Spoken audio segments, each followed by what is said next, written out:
Chapter 2, Mishnah 1. The previous chapter discussed whether korbanos that became invalid are subject to me'ilah.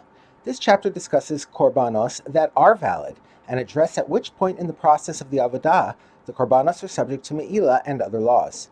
The first Mishnah discusses the bird chatas. The blood service of bird chatas has three parts. Melika, the special slaughtering done for bird korbanos, in which the Kohen pierces the back of the bird's neck with his thumbnail. 2. Sprinkling. The Kohen holds the bird's body and swings his arm up and down so that some of the bird's lifeblood sprays onto the mizbeach. And 3. Squeezing. The Kohen presses the severed neck against the wall of the mizbeach so that the blood that remains squeezes out and runs down the wall of the mizbeach onto the base. After the blood service is done, the entire bird is eaten by the Kohanim. No part of it is burned on the mizbeach. We now turn to the words of the Mishnah. A bird chatas is subject to me'ilah from when it is consecrated as a korban. That is, once the owner says, "This bird is consecrated for my chatas requirement," the bird receives its first level of sanctity and is now subject to the prohibition of me'ilah.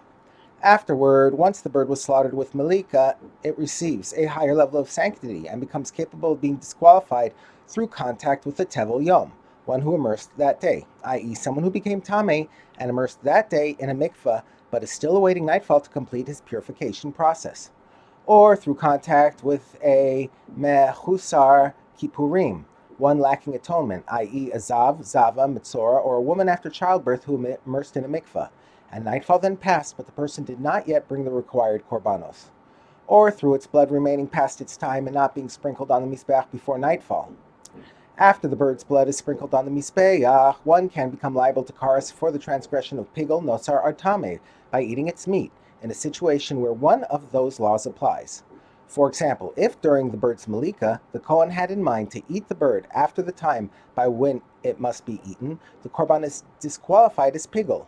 If after the bird's blood is sprinkled on the mizbeach, someone eats the meat of a korban that was disqualified as pigel, he is liable to karas, even though the deadline for eating the meat has not yet arrived.